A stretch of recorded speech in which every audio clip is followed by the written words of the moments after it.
I guess I'd say that I didn't really have the courage to say, yes, I am good at teaching, until I opened the envelope from President Petter last month and learned that I'd got the award. So it really was very nice for me to have that validation that, yes, you are good at teaching. It's not just that you enjoy it, but there is objective evidence to say that the students like it and the institution likes it. My first teaching job was teaching a small school in a village in rural Africa.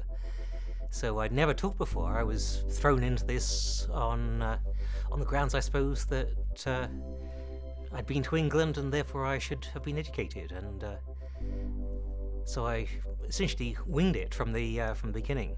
But one of the things that struck me very early on was the element of theatre in teaching, the fact that unless you've got the students' attention, then it doesn't matter what you say because they're not listening.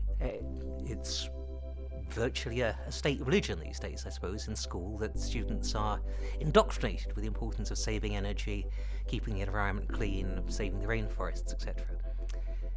So in order to talk to them about this important subject, it's no use going on saying the same things that they've been hearing for 6 years in school. One's got somehow to bring them to see it for the first time and ask different questions. So when I tackle this in lectures, I have a simple and apparently scientific proof that the best way to tackle global warming is to clear-cut the rainforests immediately. And if nothing else, it gets them awake and ready to hear what comes next. The important thing isn't any particular set of answers. The important thing is the desire to explore one's ignorance, to remain aware that there are things one doesn't know that remain to be found out. So it's not so much for me a question of transferring any particular body of knowledge as of sharing a sense of curiosity. There's got to be the ability on the part of the teacher to go back to the student's frame of mind, to go back to what it's like to be a beginner, not to know the basics of the field, and to rediscover the process of exploring the subject for the first time.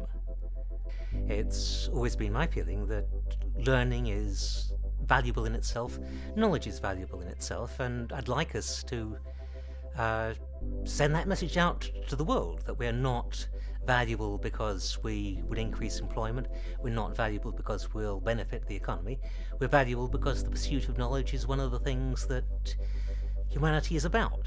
It's one of the things that has value irrespective of whether it does any good in any other way whatsoever. And I'd like us to say that to our students, I'd like us to say that to the world as a whole.